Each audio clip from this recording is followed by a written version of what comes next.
Rozpoczynamy dzisiaj jedyną w swoim rodzaju rozgrywkę.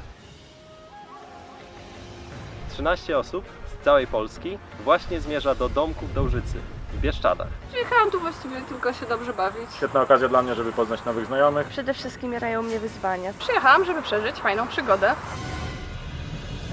Mam ambicje, żeby zajść daleko i coś znaczyć w tej edycji. Chciałbym zrobić jakąś wielką akcję, która zostanie zapamiętana. Chciałbym po prostu przeżyć raz jeszcze to, co było tak bardzo super te 5 lat temu. To było moje marzenie, żeby jeszcze raz pojechać na RR, więc bardzo się cieszę, że mam okazję je spełnić. To gra, która powstała na podstawie reality show zwanego Survivorem. To jest taki program amerykański. Jestem w Wistach, mam 18 lat i przyjechałam z Londynu. To nie jest prawda. Muszą opracować taką strategię, żeby wyeliminować rywali, zanim to rywale wyeliminują ich. Mam nadzieję, że daleko zajdę, żeby móc coś porobić. Dodatkowo uczestnicy będą mogli zgłębiać historię kryminalną, która rozegrała się w tym domku kilka lat temu. Interesuję się kryminalistyką, więc temat edycji bardzo mi podpasował. Chciałam się jak najwięcej dowiedzieć o tym domku i jego historii. Kilka lat temu do tego samego miejsca w Dołżycy przyjechała trójka młodych ludzi. Kilkudniowy pobyt w Bieszczadach skończył się dla nich tragedią. Moje myśli stają się coraz bardziej nieuporządkowane. I teraz wiem już wszystko. Krzyki, piski, oskarżenia, nienawiść. Ktoś ją tutaj znajdzie. Laissons faire les hommes la destinée. Jaka była ich historia i jak wpłynie na rozgrywkę? 13 uczestników, 8 dni i 1 zwycięzca.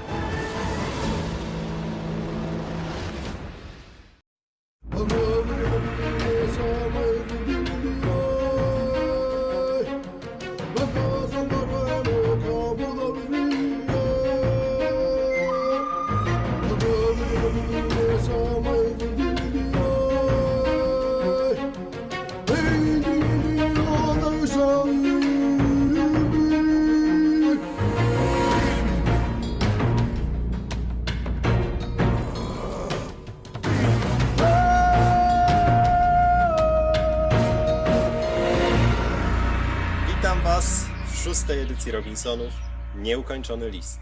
Przez kolejny tydzień będziecie brać udział w jedynej w swoim rodzaju rozgrywce. Musicie wyeliminować wszystkich rywali, a później w finale zdobyć ich poparcie. Na samym początku musimy Was podzielić na drużyny i zrobimy to za pomocą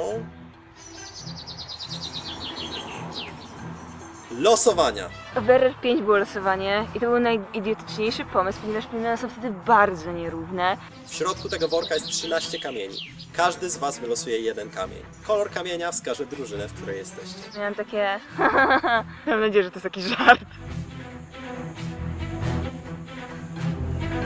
Losowania mogą wyjść różnie. Gdzie bym trafiła, myślę, że bym sobie jakoś poradziła.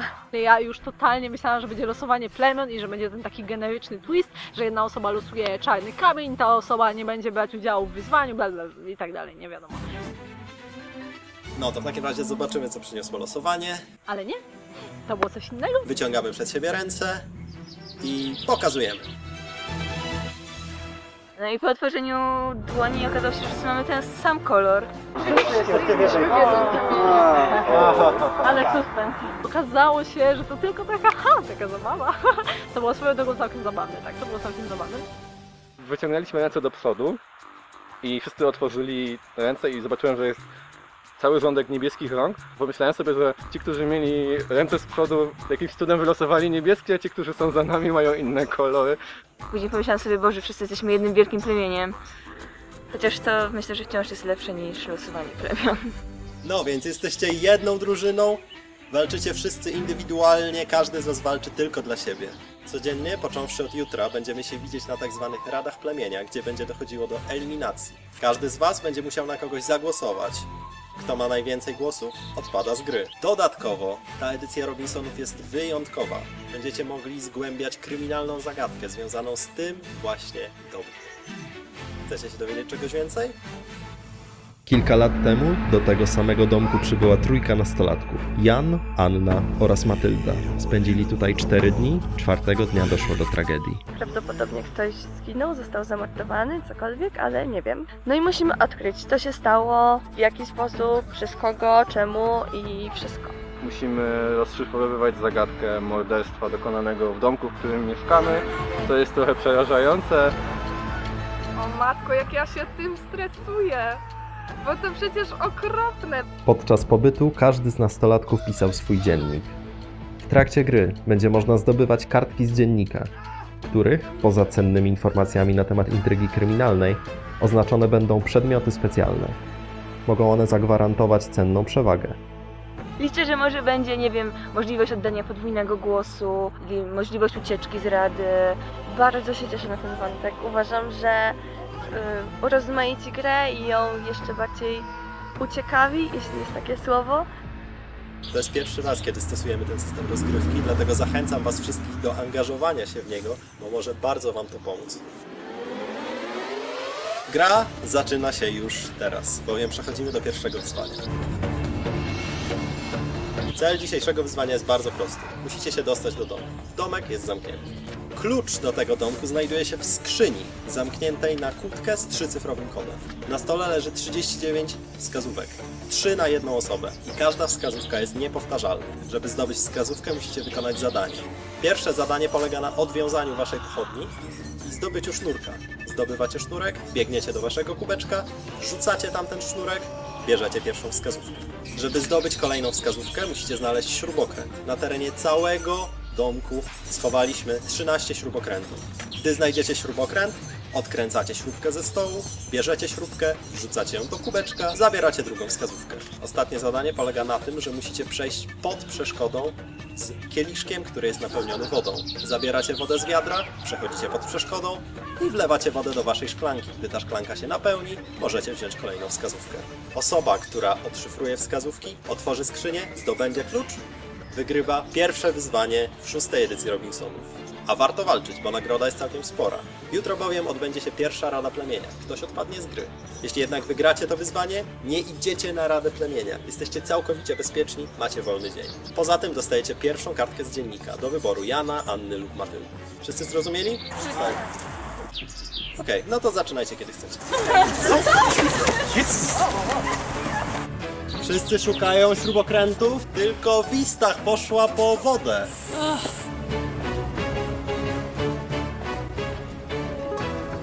Odkręcanie wcale nie jest takie łatwe. Kurde, zakręciłam. Okrutne. Są już pierwsze postępy.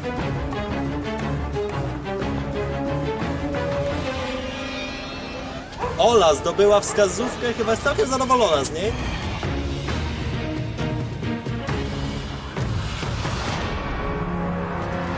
Nie ma, na kukuleje. Jest. No skąd?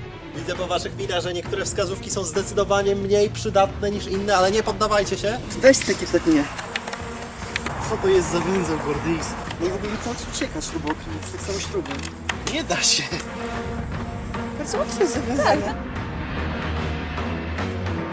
Szczerze mówiąc nie widziałem za bardzo sensu w wygrywaniu tego wyzwania, a do tego jeszcze miałem pierwszą wskazówkę, która mi nic nie dawała i słabą perspektywę znalezienia trzeciej wskazówki, więc zdecydowałem się pobiec od razu i przekazać to komuś. W trakcie szukania śrubokręta podszedł do mnie Poju i pokazał mi swoją wskazówkę. Nie wiem dlaczego to zrobił, nie wiem po co to zrobił. Dzięki.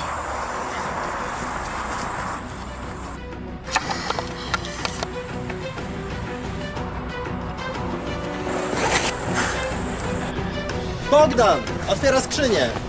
O, już? Bogdan! Wygrywa wyzwanie! Miał lepsze wskazówki. No to trochę przegryw. Chodźcie do mnie wszyscy! Chodźcie do mnie wszyscy! Nie ukrywam, że miałem obawy, że odpadnę jako pierwszy, ale po wygraniu pierwszego wyzwania czuję, że mam ten kredyt, że mogę coś zrobić jeszcze w grze. Skończyliśmy wyzwanie. Damian, jak oceniasz swój występ? No zdobyłem tylko jedną wskazówkę, bo nie szło mi odkręcanie gwoździ. Jestem beznadziejny w pracach manualnych, jeśli chodzi o majsterkowanie. Uważam, że wyzwanie nie powinno mieć tej dawki losowości pod kątem otrzymywanych wskazówek, bo to, żeby w tak krótkim wyzwaniu osoby dzieliły się ze sobą wskazówkami, było bardzo, bardzo nieprawdopodobne. Wygrałem taką piękną kopertę z napisem Robinsonowie nieukończony list, którą mam otworzyć jutro po wyzwaniu. Wygrałem też klucz do domku, który mogłem przeszukać przez 5 minut. Bogdan jako pierwszy wejdzie do domku, ponieważ wygrał pierwsze wyzwanie. Będzie mógł wybrać łóżko, najlepsze, oraz przeszukać dokładnie, co się znajduje już w domku. Ale Bogdan może wybrać sobie jedną osobę, z którą to zrobi. Kogo wybierasz? Bogdan jest Bogdanem, jest kolegą Levi. Co wszyscy zauważyli. Jezu, no kręciłam głową, żeby mnie nie wybierał. Kręciłam czapką, miałam nadzieję, że to zauważy, bo na mnie patrzył, jak to robiłam. Bardzo, bardzo ważna strategiczna decyzja już pierwszego dnia. Levi, chodź. Ale i tak mnie wybrał. Levi, zapraszam. Bogdan popełnił gafę strategiczną, ale on jest nowy, może o tym nie wiedzieć. Uważam, że w ten sposób wyeksponował jeszcze bardziej to, jakie ma relacje z Levi. Od tego momentu macie 5 minut, żeby wejść do domku i go przeszukać. Czas start.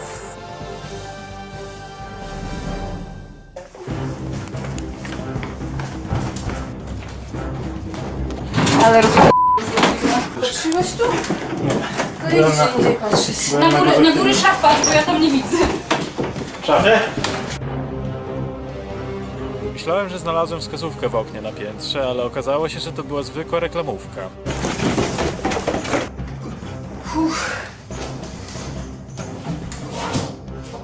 Nic tu nie ma, no puste mieszkanie. O, telefon. Gratulacje, znalazłeś przedmiot specjalny, 2 połówki telefonu. Wieczorem jak kładłam się spać, dostałam z 10 SMS-ów od Janka, żebym wracała. Zależy mu, żebym wróciła. Pewnie wszystko jest już gotowe na moje przyjście.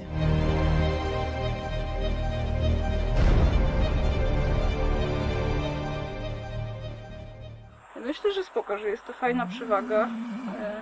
Myślę, że ludzie się zorientowali, że coś znaleźliśmy. Levi, Co masz? pojął mi pomóc ze wskazówką, nie wywalajmy go. Tak? Tak, dał mi długo. Przeszukanie domku zakończyło się niczym, bo nic tam nie znaleźliśmy. Znalazłeś coś? Nie, nigdzie nic nie ma. Wskazówki są naprawdę dobrze ukryte, jeśli w ogóle jakiekolwiek są w domku.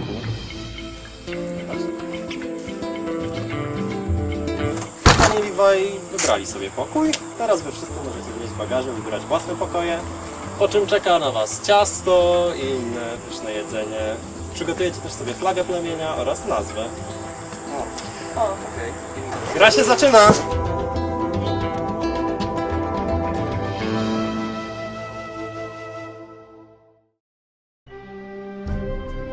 W przeciwieństwie do Survivora, na Robinsonach mamy trochę lepsze warunki, więc mieszkamy w domku, co jest dużo fajniejsze niż mieszkanie w dziczy. Witajcie w Robinsonach Nieukończony List.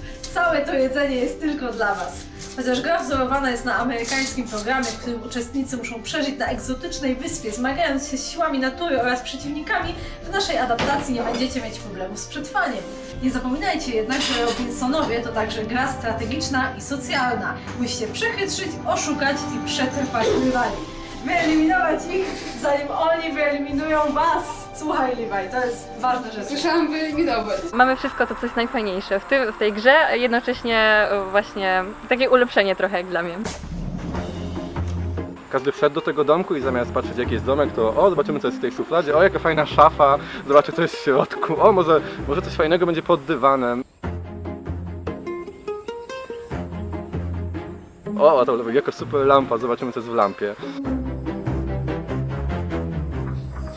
No i to tak było bardzo takie sugestywne, no i każdy rzucił się na szukanie tych wszystkich przedmiotów. No ja myślę, że jeszcze nie ma tych rzeczy, to jest taki bubel, specjalnie nam tak powiedzieli, żebyśmy szukali. Dopiero dzisiaj w nocy położą. No możliwe.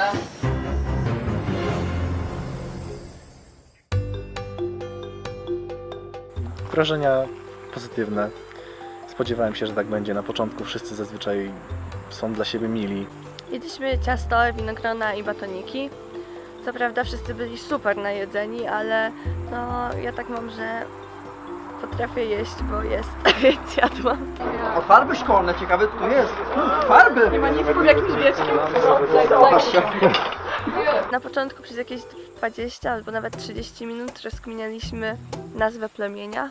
Może być pufa. Pufa, może być. A czemu? Plemię pufa. Masz lepszą propozycję. Brzmi jakbyśmy wszyscy przegrali.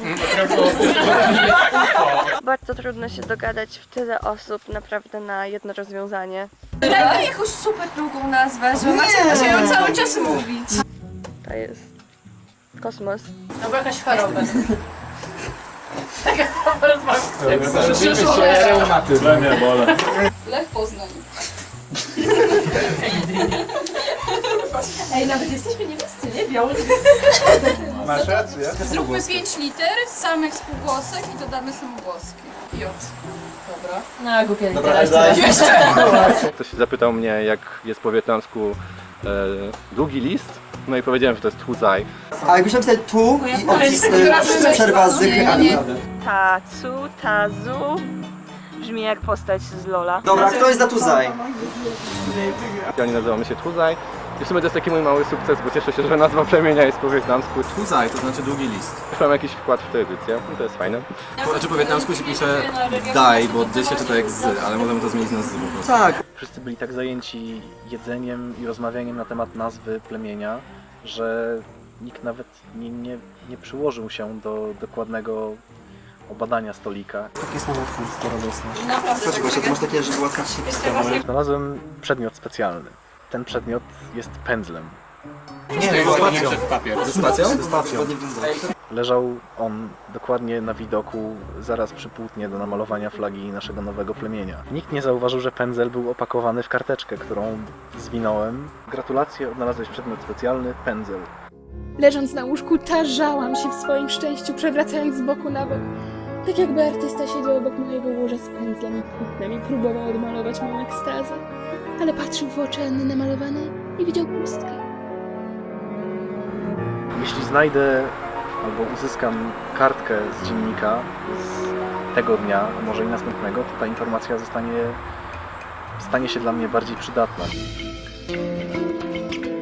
Malowaliśmy flagę. Myślę, że byłam jedną z najbardziej zaangażowanych osób, ponieważ lubię malować, rysować. Gdyby nie fakt, że nie mieliśmy czarnego koloru, stworzylibyśmy coś bardzo ciekawego, ale udało nam się zrobić to z tych kolorów, jakie mieliśmy. O właśnie, pieczęć czerwoną, tylko pieczęć. O, no, włoski V. Pieczęć. Takiego kurczaka na Sasło. Tak, wietnamskie klimaty.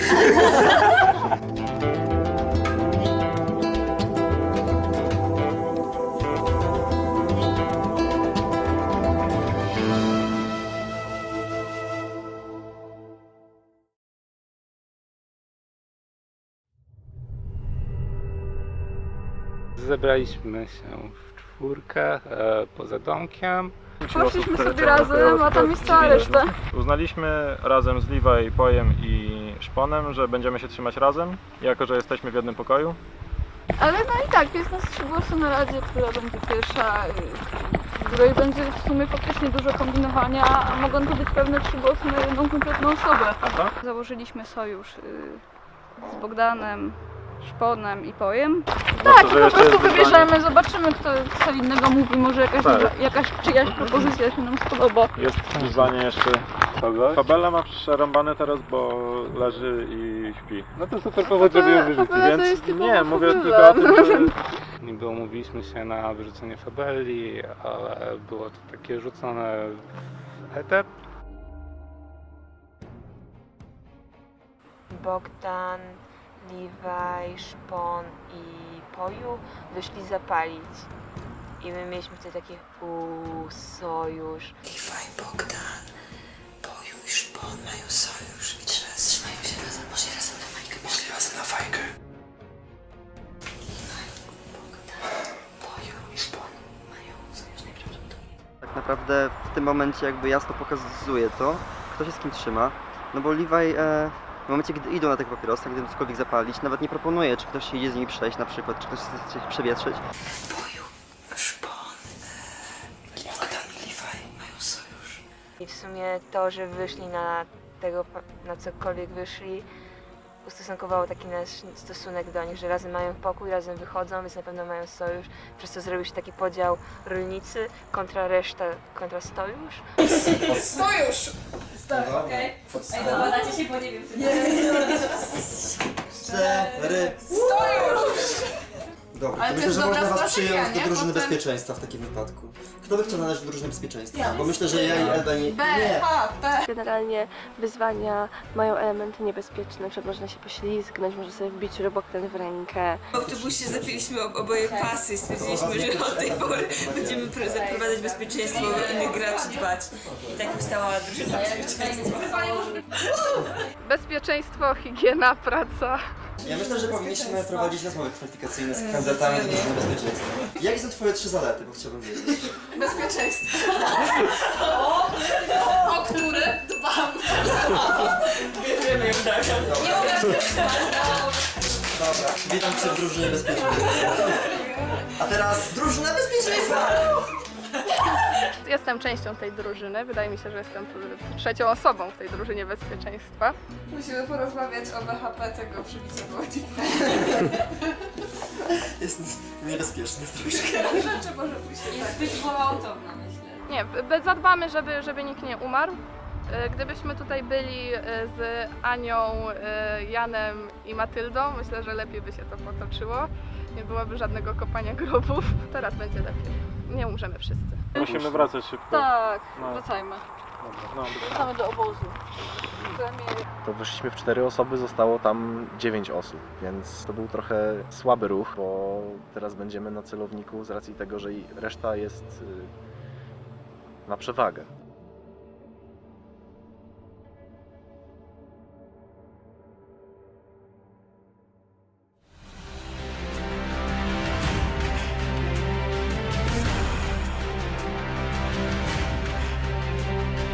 Zapraszam!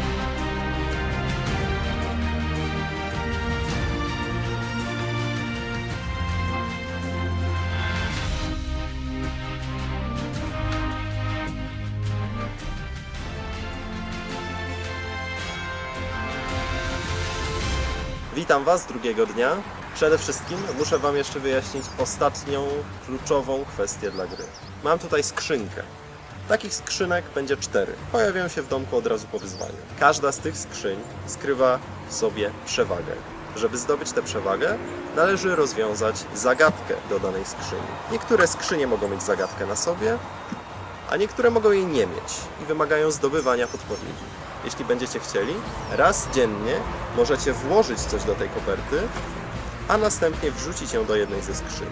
Zawsze po Radzie Plemienia będę się z Wami spotykał indywidualnie i będziemy omawiać to, co wrzuciliście do skrzyni. Jeśli rozwiązanie będzie poprawne, a co więcej, wrzuciliście je jako pierwsi do danej skrzyni, zdobywacie jej zawartość. Na odwrocie pierwszej skrzyni znajduje się wiersz. Można zauważyć, że pierwsze litery układają się w słowo skorupki od jaja. Wrzucenie skorupek od jajka do pierwszej skrzyni zagwarantuje przewagę. Na drugiej skrzyni nie ma żadnej wskazówki. Trzeba ją zdobyć w wyzwaniach. Wskazówki te doprowadzą stopniowo do książki Jeana-Jacques'a Rousseau, która znajduje się w domku. Na odpowiedniej stronie powieści znajdować się będzie hasło, które wrzucone do skrzyni zagwarantuje przewagę.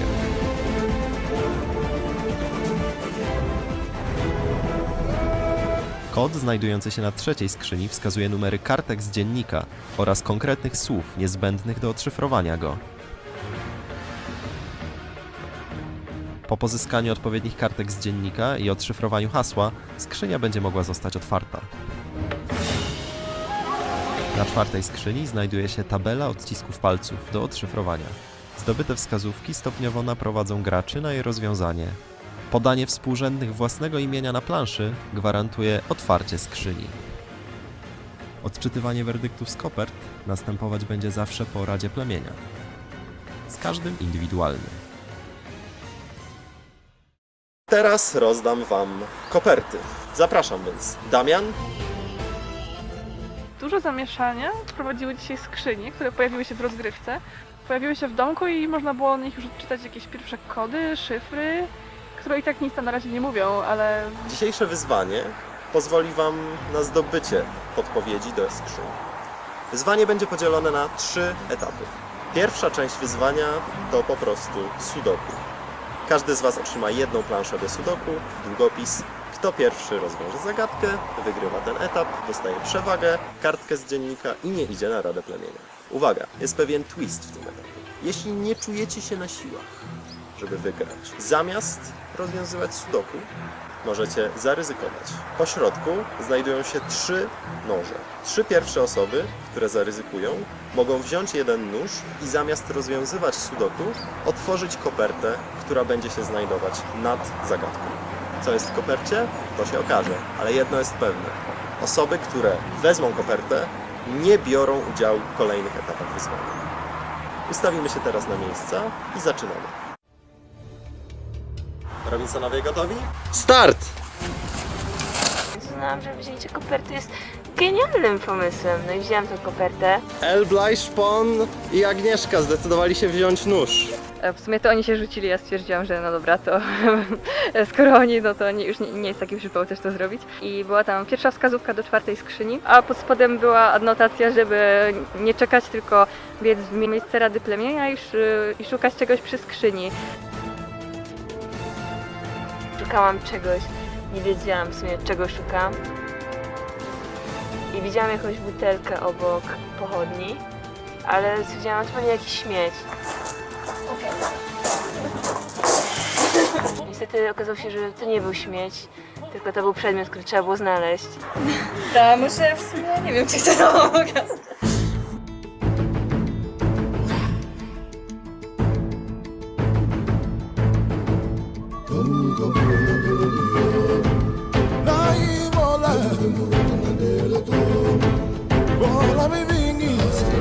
No dobra, ale to jest tak ciężko. Mam to rozbić? Wyciągnięcie tej kartki z tej butelki to była jakaś tragedia. Wzięłam ją, no i próbowałam wyjąć to, co jest w środku butelki, ale było to trochę trudne. I wszyscy mi pomagała mi zarówno Elbla, jak i Szpon. O, tak. Zrobisz tak, to możesz palcem. Tak, i czekaj, już palcem daj. No dawaj mój, ale ja znalazłam, Walka. To był przedmiot specjalny, jak się okazało, butelka wody. Zgodnie z planem, butelka wody Ani miała być po prawej stronie. Wszystko było gotowe.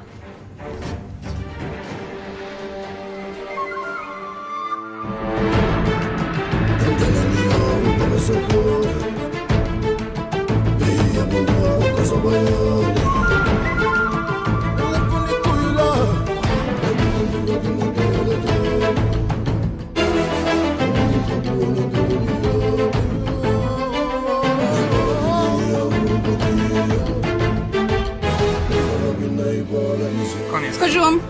Poju powiedział pierwszy. Chciałam na chwilę sprawdzić, czy mam wszystkie pola zapełnione i w tym momencie Poju krzyknął, jak ja już właściwie się szykowałam do tego, żeby też krzyknąć. Poju, gratulacje, możesz teraz sobie siąść i odpoczywać razem z Bogdanem. Agnieszka, Szpon, Elblaj, wy również. Czas przejść do drugiego etapu wyzwania, który sprawdzi waszą kondycję. Ustawicie się na torze do biegania. Każdy z was zostanie obciążony. Na mój znak rozpoczniecie bieg. W momencie, kiedy dogonicie jedną osobę, ta osoba odpada z wyzwania i zabieracie jej worek. Zawsze, gdy ktoś zostanie dogoniony, stopujemy wyzwanie, wracacie na swoje miejsca i rozpoczynamy kolejną rundę wyzwania. Aż do momentu, kiedy zostaną 2 osoby, wtedy odbędzie się ostateczny pojedynek. Kto kogo dogoni, wygrywa ten etap wyzwania, wygrywa podpowiedź do skrzyni, kartkę z dziennika oraz nie idzie dzisiaj na Radę Plemienia.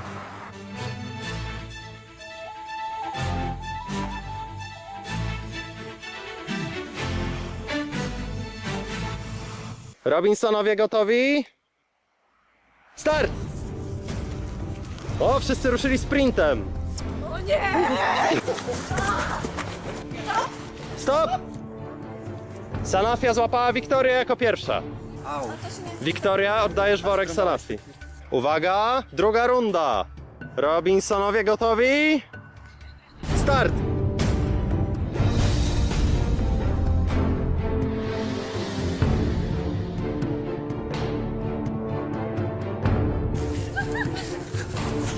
Stop! Damian złapał Sekira. Start!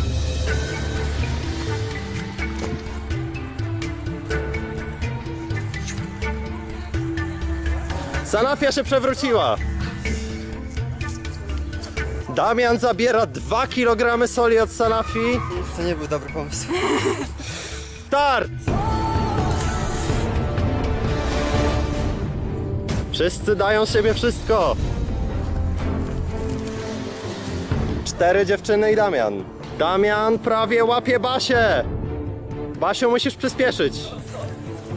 Basia musi oddać swój worek Damianowi. Damian jako jedyny złapał wszystkie worki. Ćwierćfinale tego wyzwania jest Damian, Ola, Wistach. Nie wiem, co ja tu robię. Nie tylko szachistka, ale również biegaczka. Oraz Liwaj, która prawie wygra pierwszy etap, czy prawie wygra drugi, a może wygra. Start!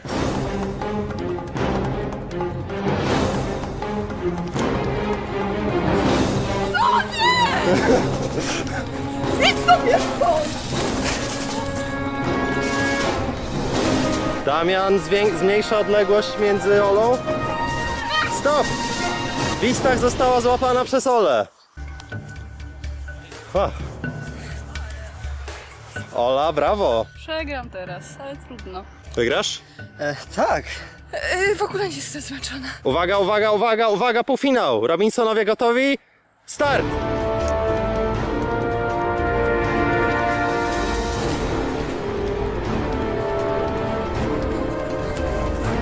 Damian zaliczył glebę. Liwaj goni Damiana. No już, Liwaj! Damian nadrabia. Wszyscy są już bardzo, bardzo, bardzo zmęczeni. Walczcie, walczcie, walczcie, walczcie, walczcie. Nagroda jest tego warta. Liwaj, chyba nie liczysz się już w tym etapie. Ola, prawie, prawie. Ola została złapana przez Damiana.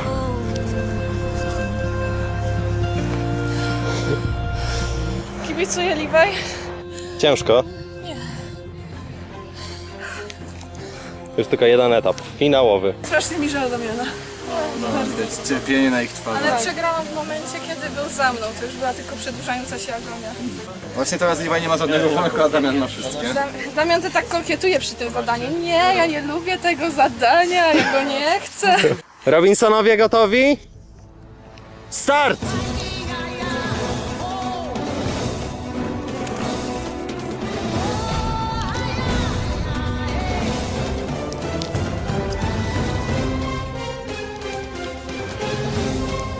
Równo! Uważajcie na zakrętach, bo jest ślisko!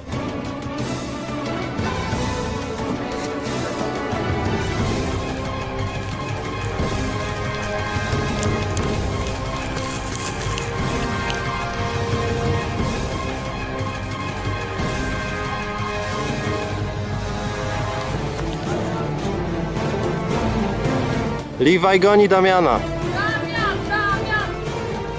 Daj się złapać! Liwaj wygrywa wyzwanie! To jest właśnie strategia. Brawo! Byłem w stanie, przepraszam. Wow. Bardzo zmęczona jestem teraz i bardzo szczęśliwa. Także wszystko jest super. Ale muszę chwilę poleżeć.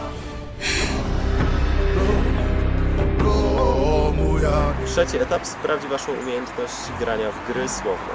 Będziecie mieć litery czerwone lub zielone. Zarówno z czerwonych liter można ułożyć hasło, jak i z zielonych. Jedna litera jest dodatkowo i nie pasuje do żadnego z haseł. W momencie, kiedy ułożycie poprawne hasło, sygnalizujecie, jeśli rzeczywiście będzie poprawne, wygrywacie ten etap wyzwania, nie idziecie na Radę Plemienia, zdobywacie podpowiedź do skrzyni oraz kartkę z dziennika Jana, Matyldy lub Anny z pierwszego dnia. Ustawimy się teraz na miejsca i zaczynamy. Start!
Wreszcie odpocznę.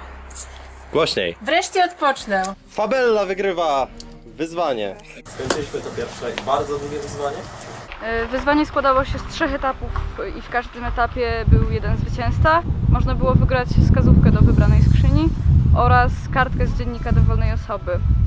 W kopercie była nagroda za wczorajsze wyzwanie, którą odebrałem dzisiaj. Był to dziennik i wskazówka do skrzynki. Jesteście bezpieczni na dzisiejszej radzie, wasza skrzynka, a właściwie to nie idziecie nawet na nią. Pozostała 9, niestety ktoś z was odpadnie jako pierwszy. To wszystko na dzisiaj, możecie wracać. Są 4 skrzynie i w każdej z nich są schowane jakieś fajne rzeczy. I do tych skrzyni są różne wskazówki. Jak dostałam wskazówkę, to było na niej napisane coś w stylu, że treść wskazówki nie ma sensu, tak samo jak treść wiersza. I sobie pomyślałam, Boże, co? To wygląda jak statki. No to wygląda fajnie. Są 4 skrzynie. Ja mam wskazówkę do jednej z nich. Wynika z niej, że żeby zgadnąć całe hasło do wskazówki, trzeba mieć 2 listy z pierwszego dnia i bodajże 2 listy z trzeciego dnia. Póki co ja plus Bogdan mamy słowa z 2 pierwszych listów. Ale potem wzięłam tę skrzynkę i zaczęłam odwracać i zobaczyłam ten wiersz. I zobaczyłam wiersz i tak sobie pomyślałam, okej, treść nie ma sensu, czy nie ma sensu tego czytać, to może popatrzę na coś innego. No i pierwsze co mi przyszło do głowy to, że to będzie akrostych, czyli pierwsze litery wierszy, no i tam było napisane skorupki do jajek. Ale ja miał śrubokręt, a później dobiję. Ja myślałam, że ona ucieknie, No, wyszłam do kuchni, ludzie robili śniadanie, zaczęłam sobie rozbijać jajko i wkładać skorupki do koperty. Nie wiem na ile zwracali na mnie uwagę, ale z tego co potem z nimi rozmawiałam, to wydaje mi się, że nie szczególnie. Albo mogę jeszcze kusia palcem. Ale mam tabletkę w buzi, to tak średnio. Przepraszam cię, przepraszam. Tylko chcę znaleźć.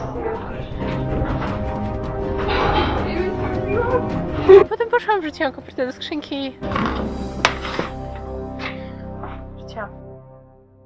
Wygrałam w wyzwaniu podpowiedź numer 4, którą ma już Agnieszka i Bogdan. Nie wiem dlaczego Bogdan wybrał też 4. Pokażcie 4. Mogę zobaczyć? O kur... I co jest odpowiedzią? Pewnie ciąg tego wszystkiego. Jest bezużyteczna. Jest na niej ciąg odcisków palców. Mam niby wypisane te odciski palców, ale problem jest w tym, że odciski palców się powtarzają. I nie byliśmy w stanie znaleźć żadnej kombinacji, ani żadnego kodu, ani nic co pomagałoby nam to rozwiązać. Ciekawe. Nie, to będzie tam. Co? Szukam inspiracji. Ale na razie z tą pierwszą wskazówką niewiele mogę zrobić.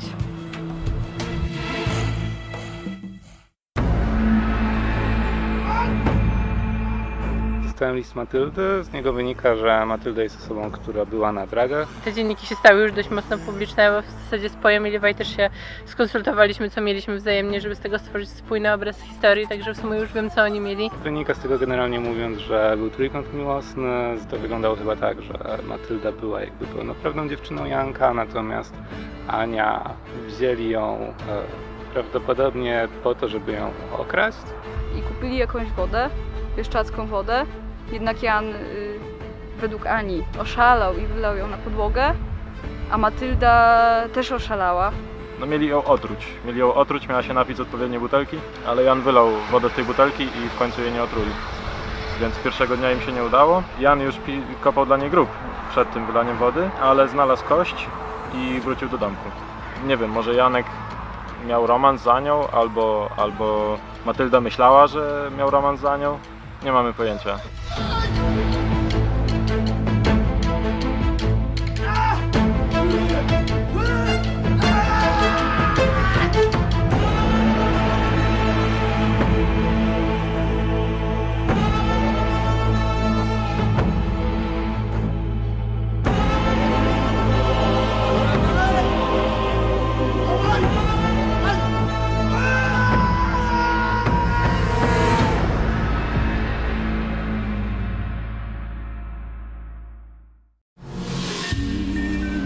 Gadaliśmy z Pojem przed chwilą. Wszyscy we trójkę mamy immunitet teraz, więc tylko nie będzie nas na radzie, cholera, to jest najgorszy. Kurde, bo szpon jest zagrożony teraz. Jest straszna lipa z tym. I jeszcze Fabella, to jest w ogóle najgorszy scenariusz, jaki No się właśnie, zdarzyć, że kurde. Fabella też ma Że immunitet. Fabella dostała ten immunitet, no. Chcieliśmy, żeby ją wywalili, kurde. Aj. Doszliśmy do wniosku, że sytuacja nie jest najlepsza. Dla nas jest dobra, bo mamy immunitety i nie musimy iść na radę. Nie mogą nas wyrzucić, tak samo Levi, ale został szpon z naszej czwórki. Czy ten górny pokój cokolwiek mówi o tym, że my mieszkamy w tym pokoju czterosobowym? W takim kontekście, że jesteście w czwórkę, więc trzeba was rozdzielić, tak? Czy cokolwiek, no bo tylko szpon właściwie od nas z pokoju jest na radzie. Zapytała mnie, czy uważam, że mają sojusz 4 osób, które rozmawiają tylko ze sobą i nie angażują się w resztę plemienia. I się zastanawiam, czy właśnie coś takiego mówicie, no nie? Żeby wywalić szpona, bo oni mieszkają w czwórkę. I powiedziałem, że nie, no skąd, nie macie żadnego sojuszu, przecież no Boże, no skąd w ogóle, jak może tak myśleć w ogóle? Wszyscy praktycznie chcą głosować na szpona. Wszyscy chcą, żeby odpadł szpon, praktycznie oprócz szpona. No szpon, no szpon. Dzisiaj odpada szpon. Okej, ale głosujemy na szpona? Szpon? Szpon? No tak, głosujemy na szpona. No tak. Ze wszystkimi osobami rozmowy wyglądają tak samo. Ja nie wiem, ja będę bardzo zdziwiona, jeżeli odpadnie ktoś inny. Naprawdę to będzie blind edycji. No w sumie tak naprawdę chyba stanęło na jednym planie, nie? Właśnie, ale...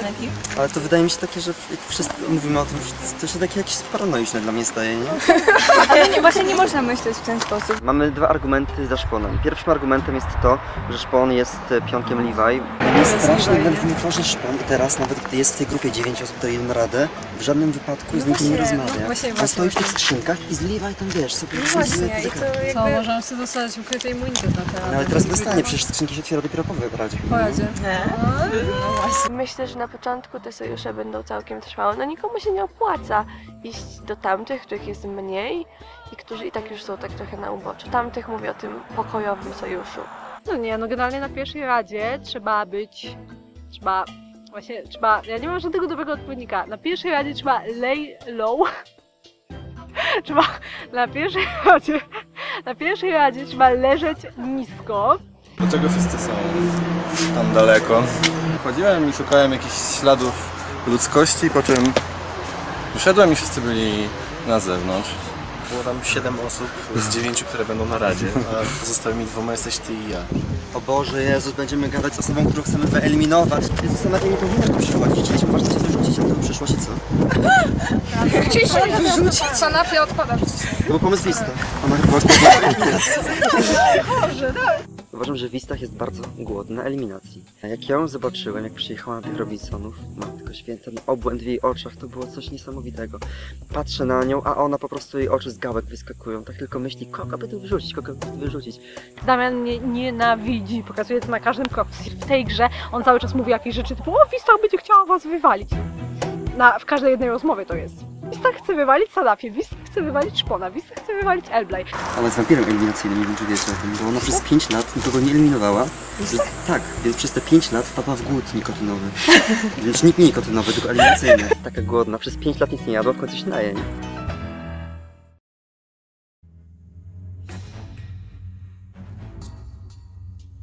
Prawda jest taka, że my chyba nie bierzemy pod uwagę tego, że Bogdan i Levi byli przez te 5 minut w tym domku sami i nie wiadomo, co tam się znajdowało, co oni mogli znaleźć, nie? Niby są te skrzynki, ale czy poza skrzynkami czegoś nie było? Czy mnie po prostu bardzo martwi to, jak Levi może wpłynąć na to, co Szpon zrobi w trakcie tej rady, nie? Możemy rzucić, żeby szpon zagłosował kogokolwiek i my rzucimy jeden na równowagi po prostu z tego Sekira i najlepiej, żeby to zrobiła Basia. Tylko chcieliśmy zrobić coś w tym guście, że 5 osób zagłosowałoby na Szpona. Jedna osoba zagłosowałaby na Sekira, byłaby to Basia. Jedna osoba głosować będzie na Ole, jest to Szpon. Szpona utwierdzamy w tym, że lecą same głosy na Ole. Ostatnie 2 głosy, bo o tych 2 głosach nie powiedziałem, to są głosy, które polecą na Basię. Jeden z tych głosów odda Ola, bo trzeba było Ole utwierdzić w tym, że faktycznie ma szansę się obronić w przypadku ewentualnego immunitetu. Drugi głos na Basię będzie oddany przeze mnie, no bo chcemy się głosować na Basię dzisiaj. Czyli Szpon niczego nie ma, tak? No, nie wiadomo. No właśnie, nie to mamy bo asekurację. ktoś powiedział, że Bogdan coś znalazł. No ale jaką Ale to może mu przekazać. Mamy podział głosów. Tak. Czyli ten plan jest aktualnie. Tak. Okay. Poszliśmy rozmawiać z Agnieszką i Senafią i założyliśmy sojusz. No, dobra, chodzi mi o to, żebyśmy się my tak trzymały. W tym sojuszu jest Elblaj, Agnieszka i ja. To co, zrobimy tutaj, że nasz szpona, a Damianowi pozwolimy działać tak, jak on chce? Czyli, że 2 na pasie? Z mojej strony ten sojusz jest szczery, mam nadzieję, że z tej strony też. No zobaczymy jak to wyjdzie, to są Robinsonowie, jak to się ładnie mówi zawsze. I to nazwa. Nazwa, no. Czy nie? To może być nazwa. Ja jestem za Sojusz Kobiet Wolumin 2, ale bo blondynki jakby się nie sprawdzają przy Elblaj i poczuje się, wiesz, na wylocie. Albo może nie wiem, coś lubimy wszystkie. Na przykład słodzić herbatę. Nie, to ja. To tylko z cytryną. Kurde. Potem jeszcze się nad tym zastanowimy, żeby była jakaś chwytliwa nazwa. O, wiewiórka! Nazwijmy się Sojusz Wiewiórek. Założyliśmy Sojusz Wiewiórek. I to całkiem śmieszne, mam piżamę w wiewiórki. Myślę, że fajnie jest na początku mieć taki sojusz pewny, potem oczywiście będą jakieś tam szacher-machery z tym. Wow, mam sojusz, to nie jest sojusz w listach, ale super.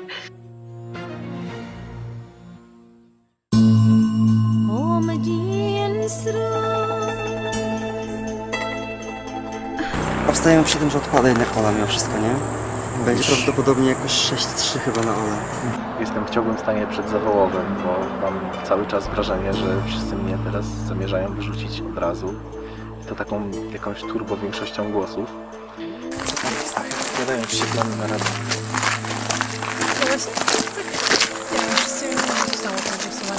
Poszedłem porozmawiać co jest w listach i w listach jakby no trochę mnie uspokoiła. No, byłem u Damiana, wszyscy nagle zaczęli chodzić do Damiana. No właśnie nie wiem, po co. I miałem takie, no dobra, to też pójdę sobie do Damiana, pogadam. O Bożu! Malutki.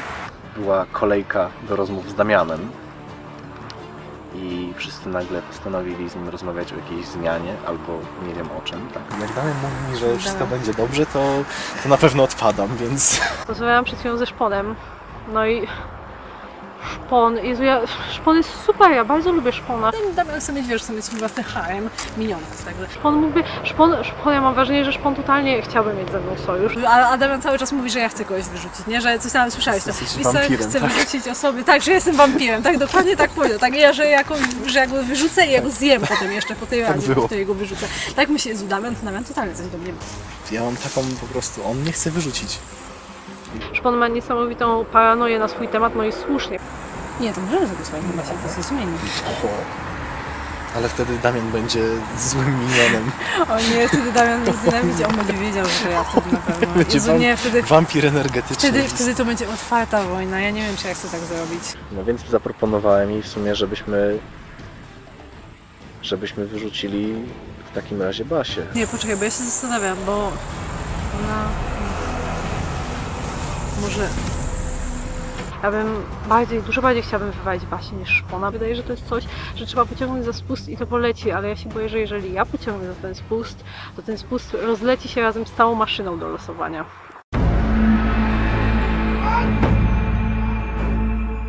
Widzę, że Wista chodzi i po prostu rozmawia z całą rzeszą ludzi po kolei i to było dla mnie trochę takie zaskakujące. Coś tam Basia wspominała, że wiesz, że może zagłosuje na Sekiro. No ja nie wiem, bo ja nie nie rozmawiałam z Basią. Znaczy, ja rozmawiałam z nią tak tylko w przelocie. Właśnie chciałabym, żeby ktoś jakoś ją też wybadał, bo miałam wrażenie, że nikt nie rozmawiał z Basią jakoś bardziej.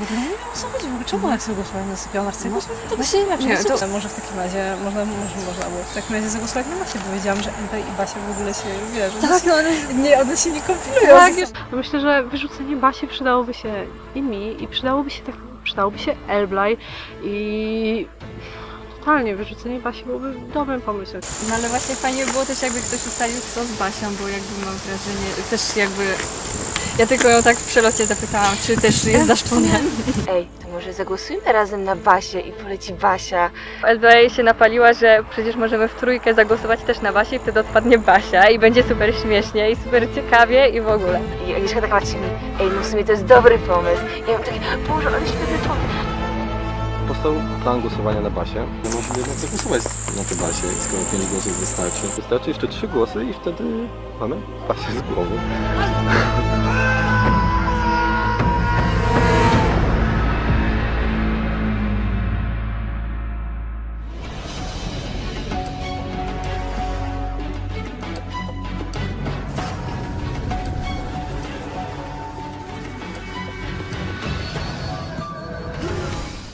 Witam Was na pierwszej Radzie Plemienia.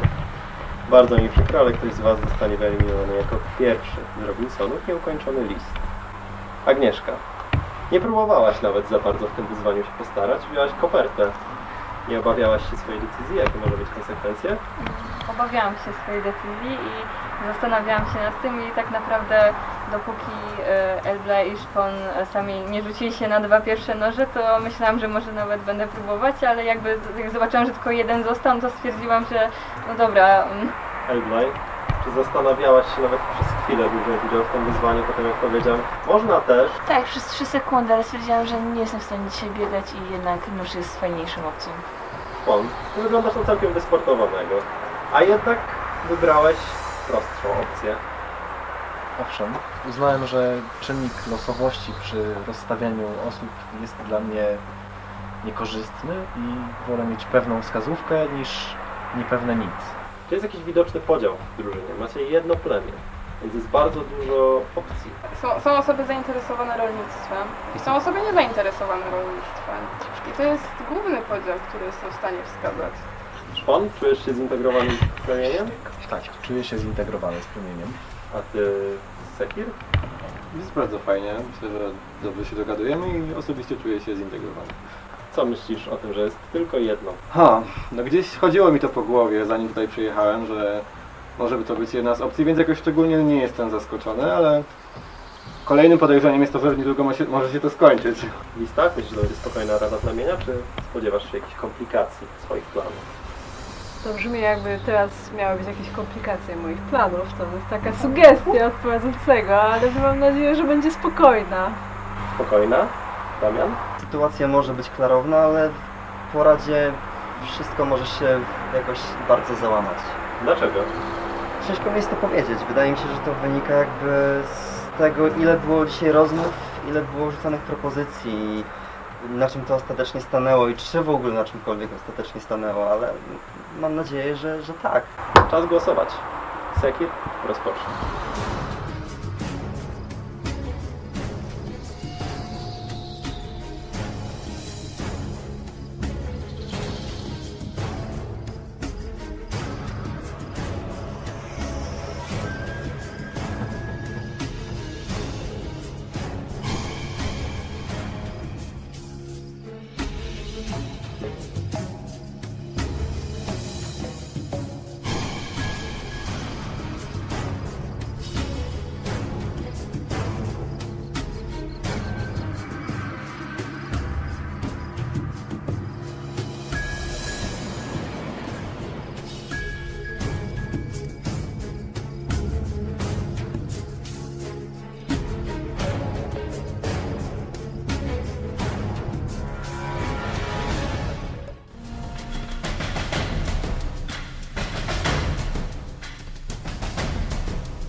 Mam Wasze głosy.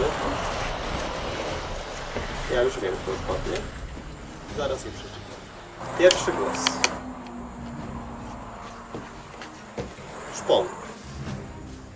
Mamy 1 głos na Szpon. Szpon. Mamy 2 głosy na Szpon. Basia. Mamy 2 głosy na Szpona, 1 głos na Basię. Basia, mamy remis, 2 głosy na Szpona i 2 głosy na Basię.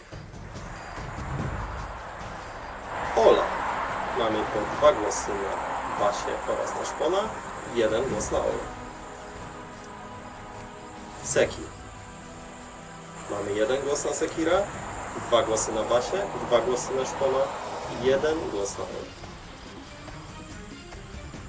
Szpon, mamy 3 głosy na Szpona, 2 głosy na Basię i po 1 głosie na Sekira oraz Olę. Pierwszą osobą wyeliminowaną z Robinsonów nieukończony list jest Szpon. Szpon, podejdź do mnie z pochodnią.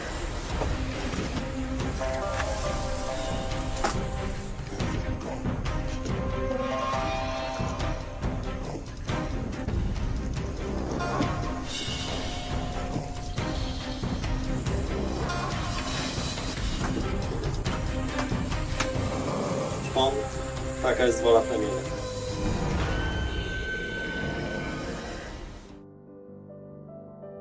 proszę odejść.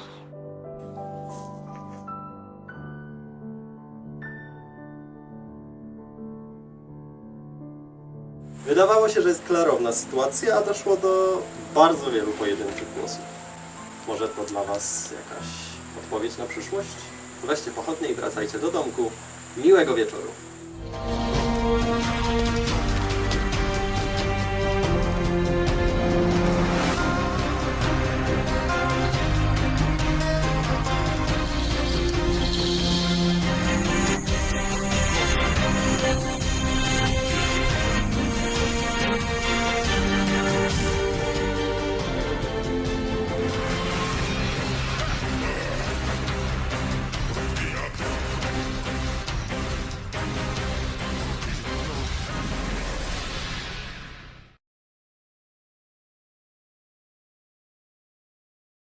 Pozostańcie, by zobaczyć fragmenty kolejnego odcinka. W następnym odcinku Robinsonów jedzenie czekolady okaże się sporą przeszkodą. Powinno się jeść powoli, bo wtedy jest wolniej się człowiek zatyka. A sekret tak. A przedmioty specjalne mogą okazać się bardzo tajemnicze. To jest fatalny ruch strategiczny. To jest fatalny ruch strategiczny, że tak powtórzę.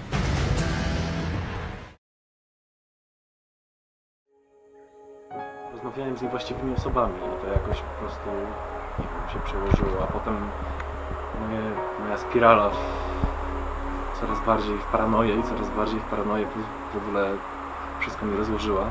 Wydaje mi się, że rozmawianie z Damianem i z Wistach to był zły kierunek. I oddaję swój przedmiot Pojowi, ponieważ bardzo dobrze mi się z nim spało pierwszej nocy i teraz jak już nie będę spał w tym pokoju, to będzie miał, żeby mi przypominało o mnie. Pierwszy dzień był bardzo fajny, to świetnie, no. Szkoda, że ostatni.